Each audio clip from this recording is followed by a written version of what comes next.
but there you go. So that's Leeds done. On to team number 10 in record time. 2 minutes to take it away. Leicester City. That's you, Patrick Vieira. Go, man. You have 2 minutes. I'm not holding much hope out for Leicester this season. They fell off last season, as you can all remember.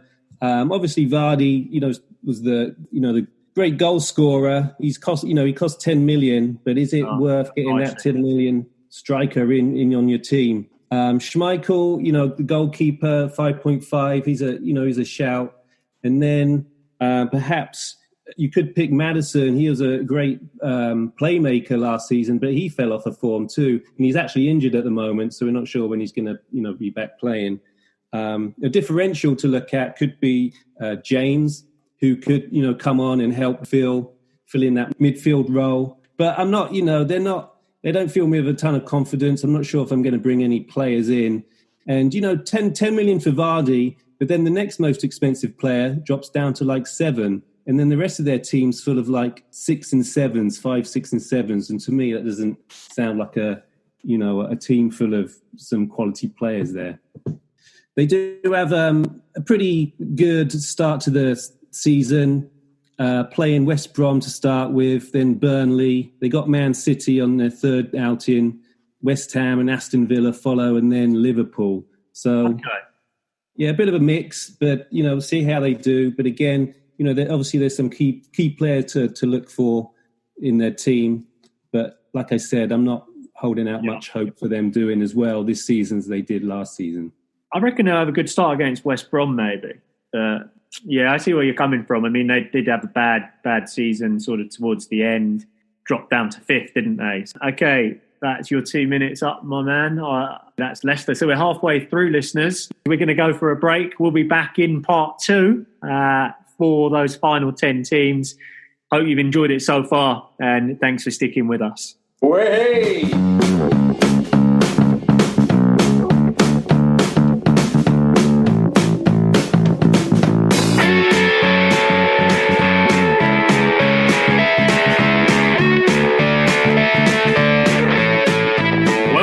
To part 2 of Left Back in the Changing Room.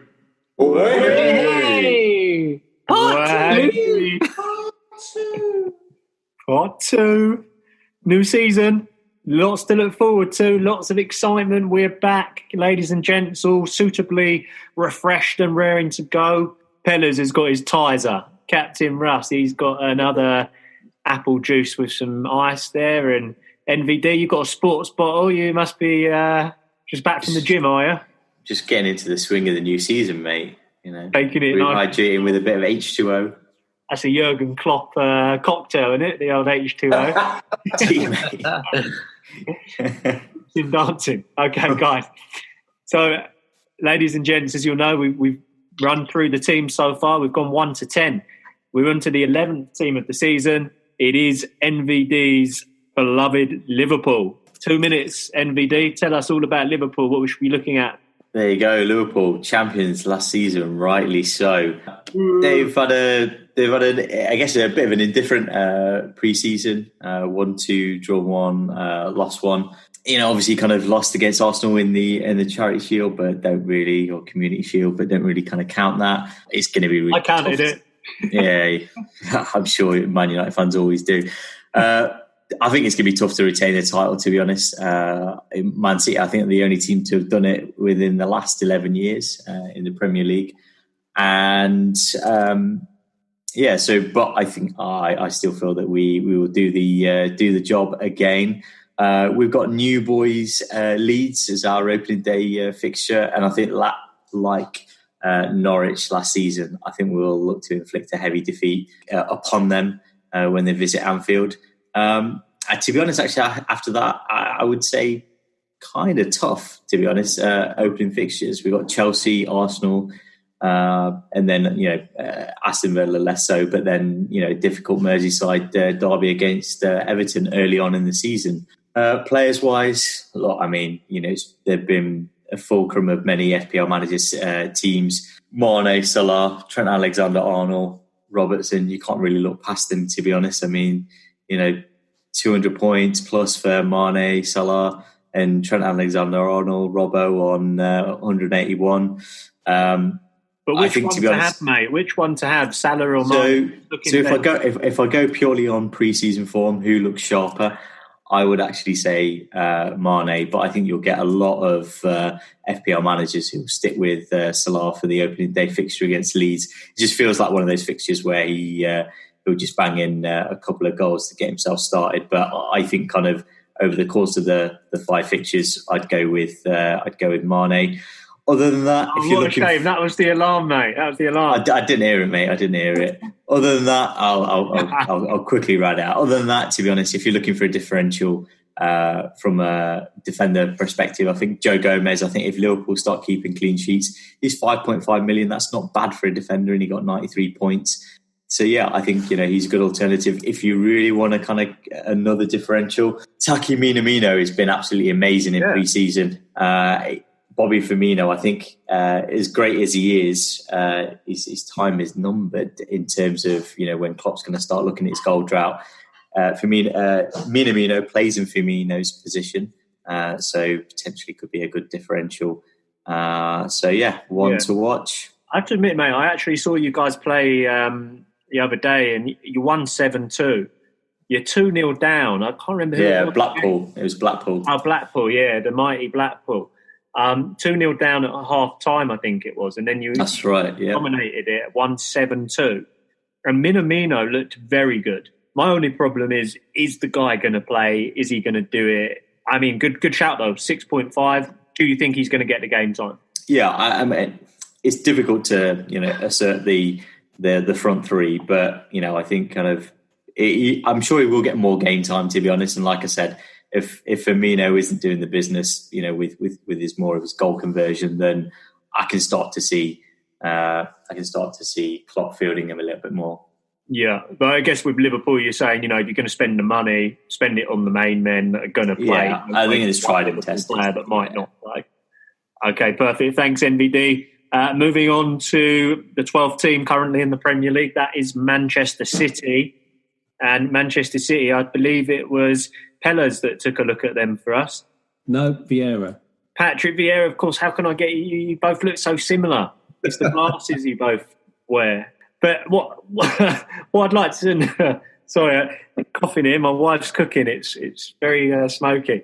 Patrick Vieira, when you speak about Man City, I'd love to hear, and perhaps we'll do it before you get into this, but NVD has just mentioned he thinks Liverpool won't win the league. Who do you think is going to topple like Liverpool? Like Vieira, do you think Man City could do it? I never said that. Okay. You say you think it's going to be tough, though. It's going to be tough, yeah. But you think 100%. You do it. I don't think there's a better team than Liverpool still. Man United, maybe, are the only one, if you're asking me. I agree. I think Liverpool's still going to be the top team. But, like we were saying before, Chelsea, are they going to all gel straight away with the team? They've got so many new midfielders. It takes a while, doesn't it? Yeah. New striker. It could take a while. It could take them half a season. Yeah. The first games will tell. But yeah, it does take a while. But that's why I think with Man United, you've got Greenwood, Rashford, Martial, Fernandes. They've had that time to bed. They're really good together, exciting, prospects. I'm hoping for a lot from United, but again, not to that point, they're not as well bedded in as Liverpool are. But on that note, then Man City, Patrick Vieira, you've looked at them. Do you think that they're going to be able to challenge, potentially win? What have you found out? 2 minutes. Let us know. Yeah, absolutely. I think they'll definitely be a team, up at the top of the table again, if not the top. It's who do you pick from this team? Is De Bruyne, Sterling? Can you pick Aguero again, or will he be a main player this season? And what I've liked about what they're doing this season is they're really trying to shore up their defences. So they brought in Aki from Bournemouth, although Bournemouth weren't very good last year. But they're also trying to get another couple of defenders in the next few weeks, one from Seville and one from somewhere else, I can't remember. But they're really looking at their defence, and with Laporte too. I think they're really going to do a really good start this season. Oh, and then another player to look for is Foden in midfield. he was called up for England, and he seems to, towards the end of last season, he was getting more and more field time. And Manchester City are just a goal-scoring machine. They scored over 100 goals last season, 102 goals last season compared to Liverpool's measly 85 goals. Laughable. Within the last 5 Premiership games last season, they scored 21 goals in those last 5 games. So they're just, and they had a lull last season. I felt, they started off well, then they sort of lost their mojo a little bit, and then they came back up to steam. And Raheem's, baby Raheem, he started shining again, and he's got his form back. Yeah. And so I think he's going to be just a goal scoring machine this season. So you do feel Man City are back with a chance. I mean, it's a fair analysis of them. They have got great players, and I think that's your time's coming up now. So I've taken it from you, but I think what happened last season is they didn't have a settled team, did they? And Pellers, what do you think? With a settled team, could they win it? I think they have to, because I think Pep has to ask some questions, and he would have asked some questions of himself. What did go wrong? And we were talking about it a lot on the podcast. The Pep rotation policy. Were the players settled? Did they know they were playing week in, week out? Yes, he was trying to go for all the cuts, but he ended up with nothing at the end, pretty much, right? And I think Mahrez has to be a more regular starter for them, in my opinion, just because he was blinded for a lot of the season. I think he's earned his place. Like Vieira said, I think Foden, now David Silva's not there, Foden could be that extra creative talent in midfield. They've brought a couple of signings in. If they keep their defence fit, the players like Mendy, Laporte, if they keep them fit, then they could be challenging for the title, and I'm sure they will be challenging for the title. But yeah, we'll see. If only Messi, though, we have to say it, right? If only Messi came into the fold, then that would have been lovely jubbly, and the league probably would have been tied up. But yeah, it keeps it interesting. Yeah, I know, definitely. I think final note on City is, like you said there, Mahrez only 8.5 million. If he can start playing, he's good value. I think the other thing I would just point out is De Bruyne is 11.5, right? And you compare that to Liverpool's Salah and Mane, they're both 12. Yeah. And then Aubameyang's 12. How can De Bruyne only be 11.5? Yeah, top player of the season last year, right? So I think that's a fair share. Still worth having a team. Everyone will be.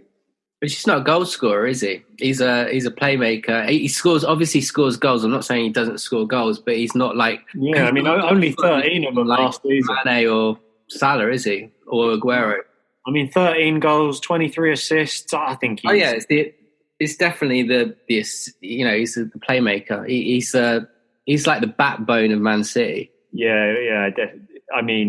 Crazy. Can't believe he's so cheap. Anyway, let's get away from talking about the boring, sad neighbour of Manchester. If you're a regular fan of the show, you'll know I'm a Surrey lad born in the 90s.